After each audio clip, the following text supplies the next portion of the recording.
This was the first big trip away from home, and we were going to have a good time. You're going to have a good time, all right, with the mono. You hear me? With the monococolite. That's what you want to have a good time with. You around here in the bus, you say it's 45 yards, and this damn bus being driven by the Freddy Krueger. Everybody kissing on everybody.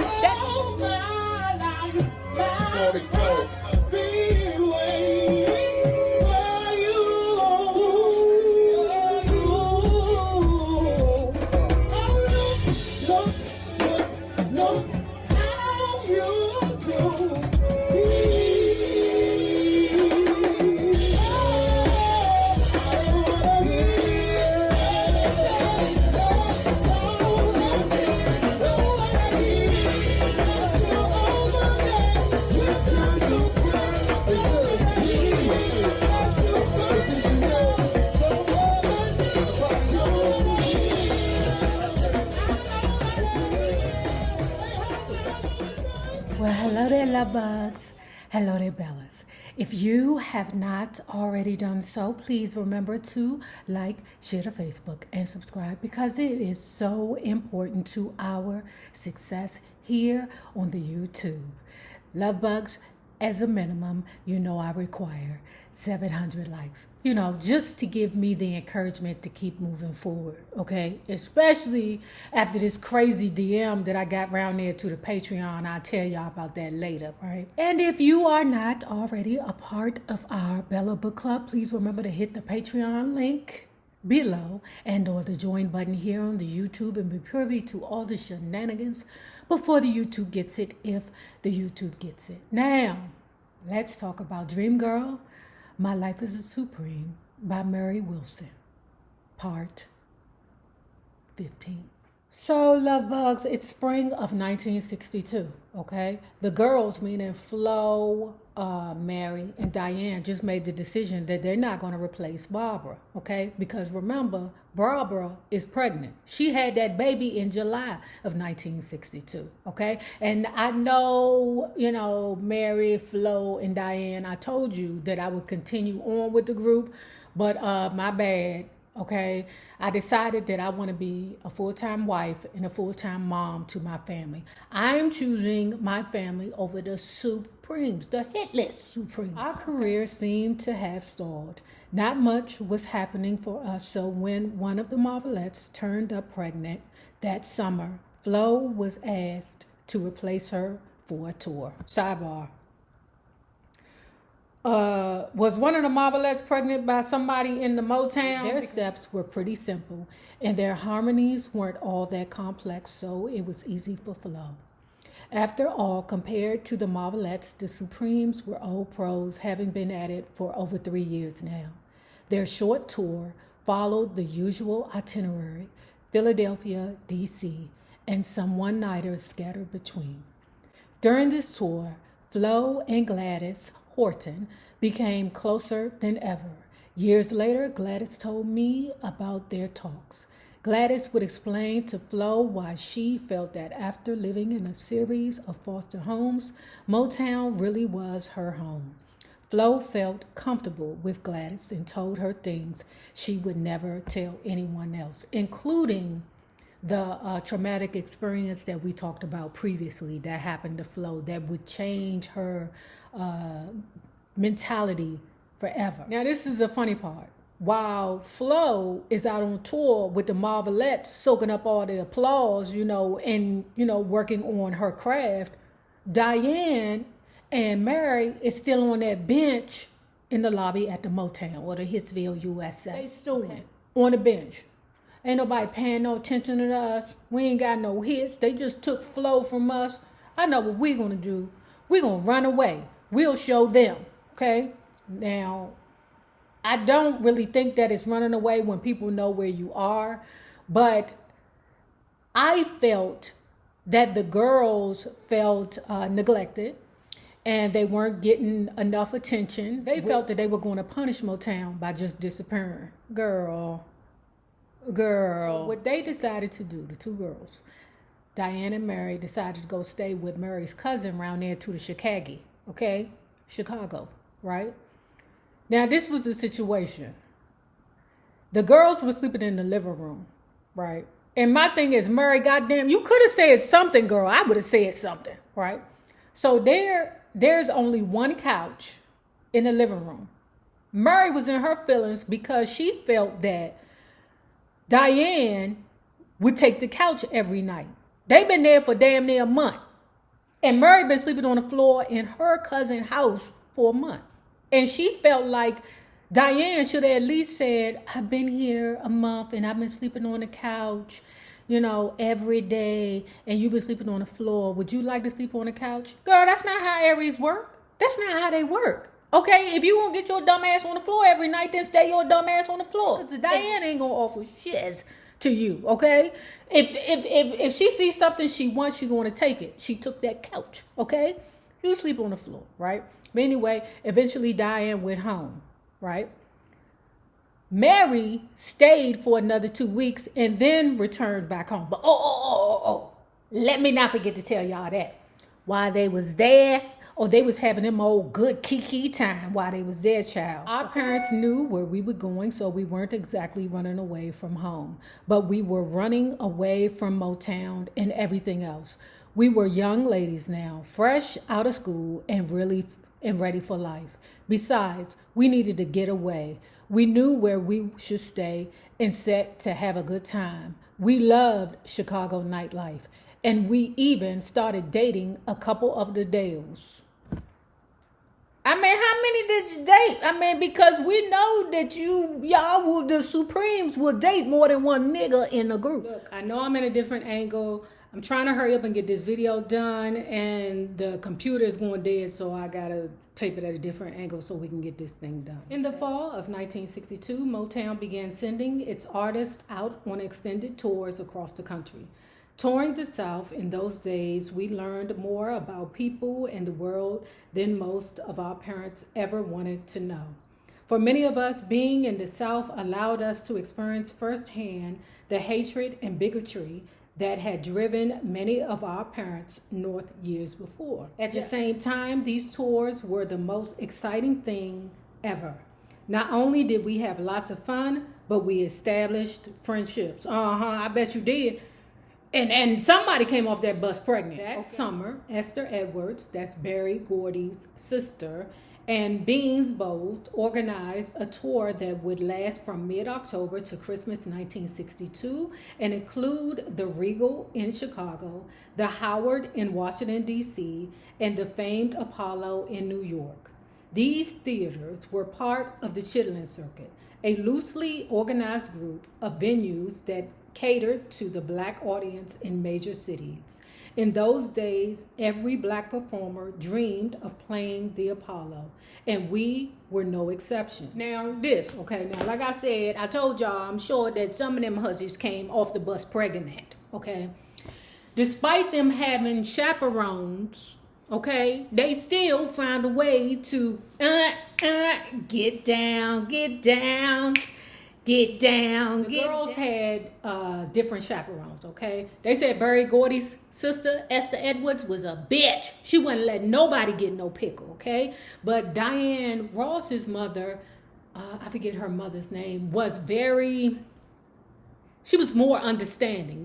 Kids will be kids. And plus, she knew her daughter's game. She knew that her daughter was around here hunching, all the old men. So it wasn't like she was going to, put her foot down and be like, nobody else hunch the old men. No, I need my baby to get to the top. Okay? Standing on the top.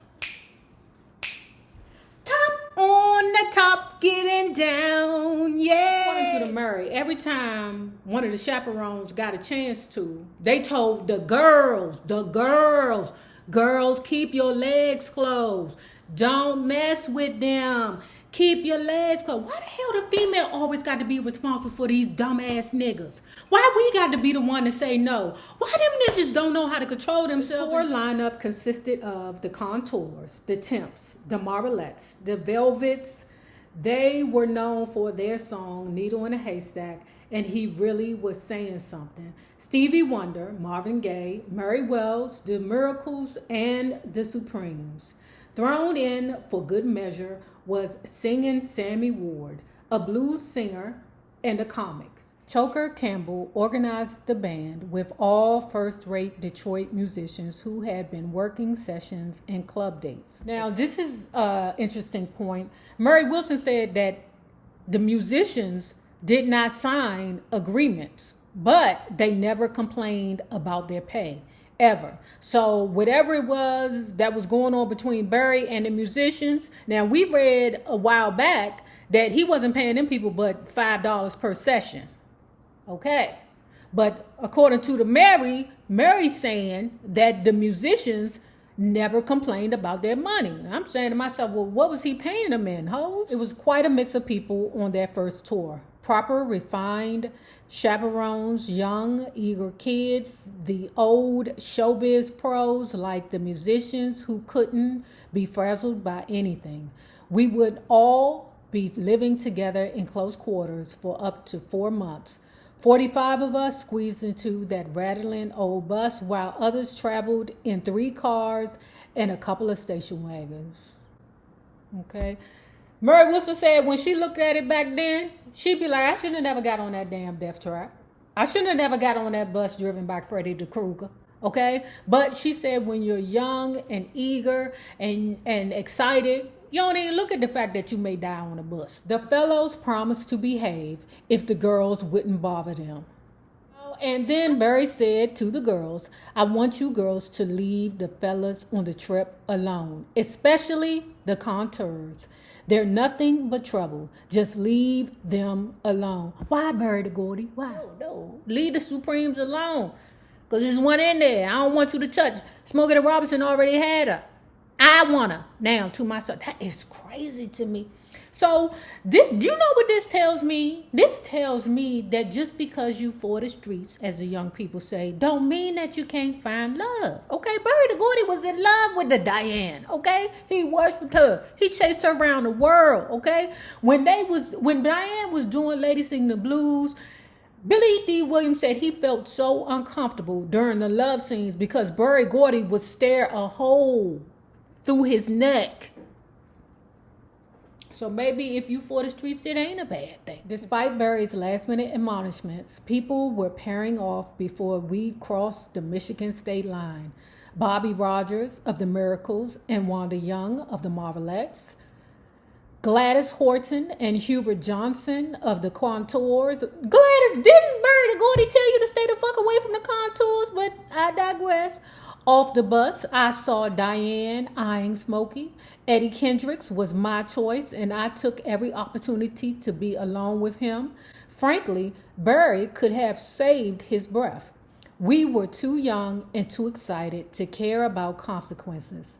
For most of us, this was the first big trip away from home, and we were going to have a good time. You're going to have a good time, all right, with the mono. You hear me? With the monocockeye, that's what you want to have a good time with. You round here in the bus, you say it's 45 y'all, and this damn bus being driven by the Freddy Krueger, everybody kissing on everybody. That is the monocockeye bus, girl. Don't do it, girl. Don't do it. As we pulled into Savannah, Georgia, we were surprised to see the Staple Singers going into a hotel. A number of the other artists with us had worked with them before, so we all jumped off the bus and were introduced to Pop Staples and his daughters, Mavis, Cleo, Yvonne, and his son, Purvis. Though the Staples weren't as well known as they would be after signing to Stax label in the late 60s, their gospel style had been popular with blacks since the 40s. Oh, I love your music, I told Mavis. Well, thanks. What is your group called? The Supremes, I answered proudly. Well, if you girls sing as good as you look, you will really go places, she said, smiling. Thank you. And Mary said she was so thrilled.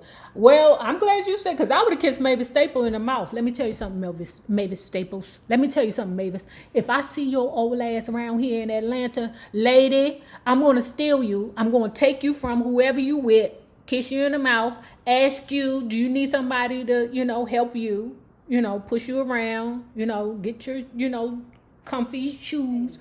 I learned quite differently in Macon, Georgia, when a big barrel-bellied white sheriff stopped our bus. He introduced himself and said, I am the peace officer in this here town. And if you folks have any trouble, you just let me know. I'll take care of it. What he said was that, if you have any problems, let me know, because I'm the peacemaker of this town, okay? And that's what I feel police forget about. Bruh, you're not here to just shoot guns and shoot, bad guys. You're here to create peace. You're a peace officer, okay? That is the job, is to maintain peace, not create havoc, motherfucker. But anyway, take it back to the basics, y'all. Just take it back to the basics, okay? Anyway. So the people on the bus commenced to tell the fat belly pig sheriff, look, sheriff, okay, we needed some gas. We needed some work done on this old ass bus. But we tried to get it done back yonder at this substation, right? Substation wouldn't bother with us. The fat belly pig said, oh, yeah, you head on back there. I'll take care of it, right? So they headed on back. Now, the people who worked at the gas station said, didn't I tell you negras to get? And we mean that, get. Okay, now the police, the fat belly pig comes back, or he follows him back. He gets out the car and says, you need to service these people. I ain't serving no uppity negras. Okay. Oh, yes, you will serve these people. So they were serviced. But then the sheriff said, okay, so what are you doing here? Why are you here? Oh, we get ready to have this show at this place.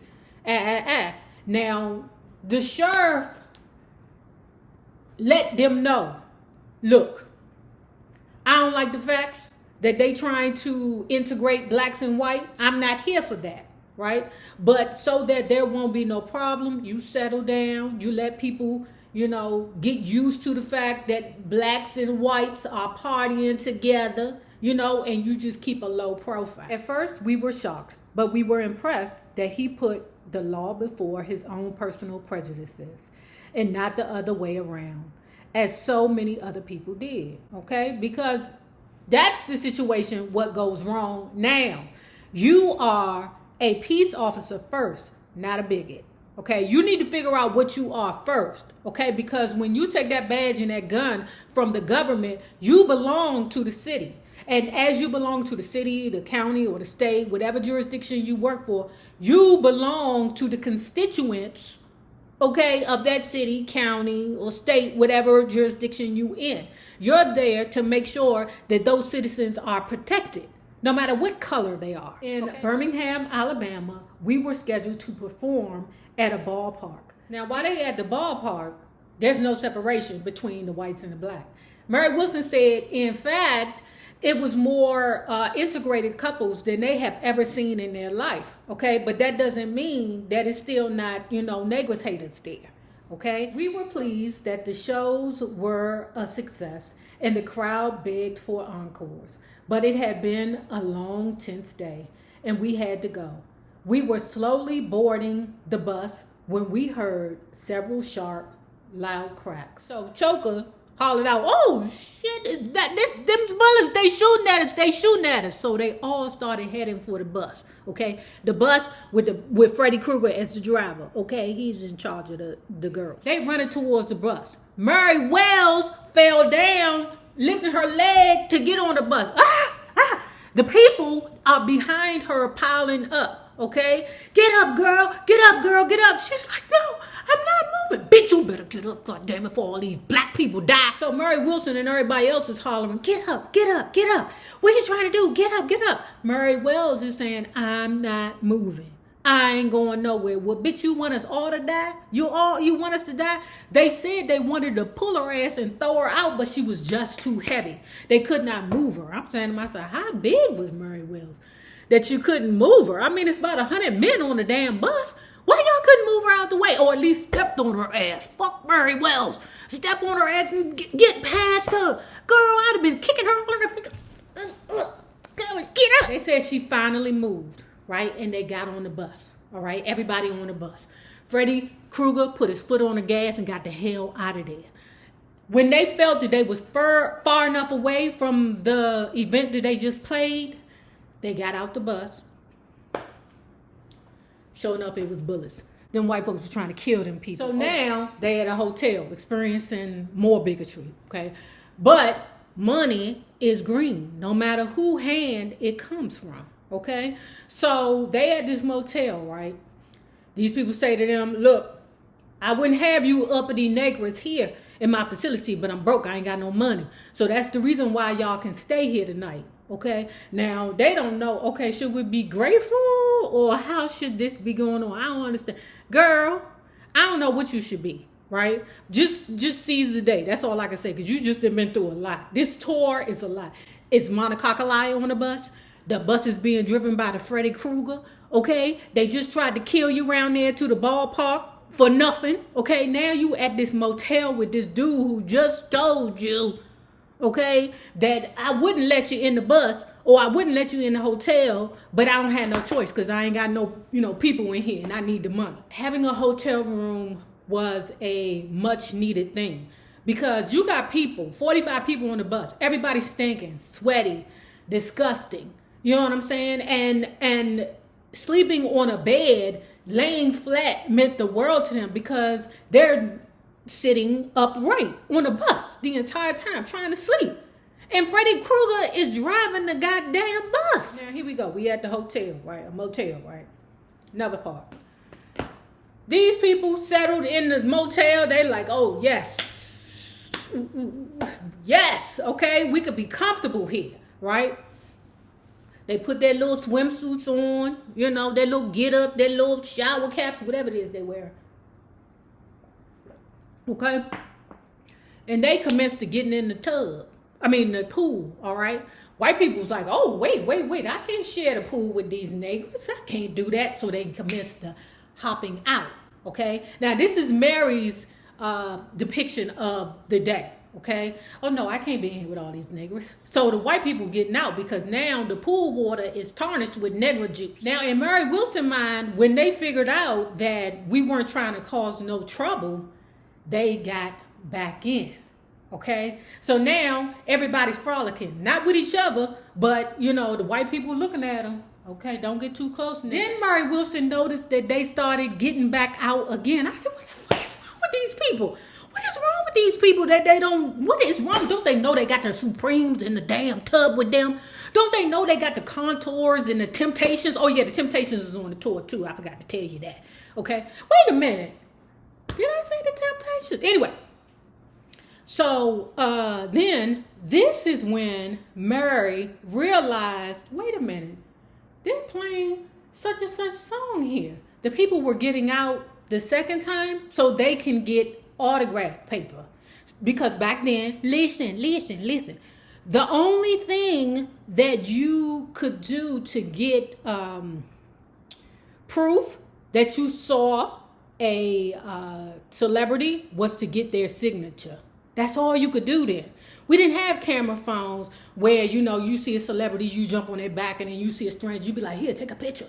Okay, but then all you had was a pencil and paper so that the person could sign their name. Okay, and that's what them white folks was doing. Okay, we'll share the water with you because you a celebrity. And that was another thing that Mary Wilson touched on, that white people treated black celebrities different. Okay, we know that from the Sammy Davis Jr. We were in the Carolinas relaxing after a series of well-received shows when we decided that we really deserved a big party. We were leaving the next day for Florida, but we stayed up partying all night and then took off with just a couple of hours of sleep. Usually, Beans and his driver, Eddie McFarland, left either before or after us. Generally, they stayed behind a few hours to finish up business. This particular morning, Beans and Eddie left a few hours after us in the Contours station wagon. Before we'd finished breakfast, Mrs. Edwards arrived. That's the mean Berry the Gordy sister, okay? She called us all together in one of the rooms. We were anxious to find out what had happened. But before she would tell us, Mrs. Edwards, the mean one, okay, asked us about the night before. Once she was satisfied with our answers, she told us that Eddie had fallen asleep at the wheel and crashed into a semi. Beans had been in the back of the car practicing on his flute. In the collision, the instrument had punctured his armpit and emerged through the back of his neck. Both of his legs were broken, and doctors feared he would never walk again. Beans was alive, but Eddie had been decapitated and had died. But the show must go on because remember, they're still on tour. Diane always had enormous energy. She would flit up and down the aisles of the bus, teasing people and mussing their hair. Sometimes she'd sit quietly for hours in deep concentration or listening intently to what was being said. But usually she had a mischievous playfulness that she thought was very cute. Remember, she said she thought, okay? She said that. But most people, especially under the stress of touring, found Diana Ross annoying. Now, let me tell you who wasn't feeling Diane. Gladys from the Marvelettes, okay? Because Gladys saw Diane as a picker. You pick on people too much. You're a bully. You are annoying. Gladys could be over here having a conversation with a dude, you know, and then all of a sudden Diane would chime in. Bitch, who is talking to you? Nobody is talking to you, right? But Diane needs attention. She's an attention hog. She loves it. And you know what's crazy about it? I love her receiving the attention. Diane Ross, she commands your attention. I am Diana D-Boss Ross. Don't you ever get it twisted. Ooh, my upside down, you're turning me. You're giving love insatiably. Round and round, you're turning me. Don't play with Diana. Don't ever, Diane, don't play with Diana. Say what you want to say about her, but that is the boss, okay? If she ain't the boss, then she gonna fuck the boss, okay? I love you, Diane. So let me tell you about an event with Diane and Gladys, right? So the Supremes are on stage singing, right? And there was a silent pause for some reason after their set was done. You could hear Gladys in the background saying, look at her. She look a mess. That dress look a mess on her, right? Diane was furious, right? Ain't nobody else paying Gladys no attention because for real, they know that Gladys don't like Diane and she ain't talking to us. She talking about that damn Diane. So when the girls got together, you know, Diane was like, you want a piece of this? You got a problem with me? You want to talk about it? Now the girls, Flo and Mary, are stepping in between the two. Diane, I know you feisty girl, but you don't want the big Gladys, okay? Because she wasn't a big girl, but she was healthy, okay? And wouldn't have no problem with, you know, bowing Diana Ross, you know. Flo and Mary trying to keep things calm between the girls, but then you got the Diane that's ready to put that work in, okay? She don't care whether or not she win or lose. Diane just want that work. The girls separate. The next day, Diane is in a car with her mother, right? Gladys is helping some boy walk across the street. I'm like, wait a minute, it's a blind boy walking across the street? How did the little boy get to the street? Diane and her mammy in the passenger seat. Diane takes and revs the car up and then screeches to a halt right before it hits Gladys and the little blind boy, okay? I'm saying to myself, what kind of mess? Now, her mother reprimanded her for her bad behavior. You're doing too much, Diane, okay? You want to this up for all of us, okay? We still ain't, you know, hunched Birdie Gordy yet, okay? Stop it. After that, the next day, after she tried to run over Gladys, she went into the room and apologized to her. Now, everybody's like, apologies, come to find out. Diane ran to Birdie Gordy and was like, Gladys is being mean to me. Birdie Gordy said, go apologize to her. Okay, because this situation is so much better and bigger than these little petty fights that you be having going on here. Over the years, Diane spat with Mary Wells, Gladys, Dee Dee Sharp, Brenda Holloway, and especially Martha Reeves were company knowledge. If you ever asked Diane why she got into fights, she'd say, they're picking on me. But that wasn't always the case. Once, when Mary Wells suggested helpfully that Diane wore a girdle on stage, Diane flew off and started insulting her. A few weeks into any tour, everyone got tense. All the girls in the girl group seemed to stick together. I noticed that it was different with the guys. They could be friends with whomever they wanted, and their fights were usually playful and full of teasing. With the girls, however, it could get downright vicious. In addition, there seemed to be a lot of resentment towards the Supremes, though we still hadn't had a hit. Now, if you have not already done so, please remember to like, share to Facebook, and subscribe, because it is so... Now, if you have not already done so, please remember to like, share to Facebook, and subscribe, because it is so important to our success here on the YouTube. Now, remember this: the same people that you meet on the way up will always be the same people that you meet on the way down. My naysayers, my patron loves. You babies, have a good one.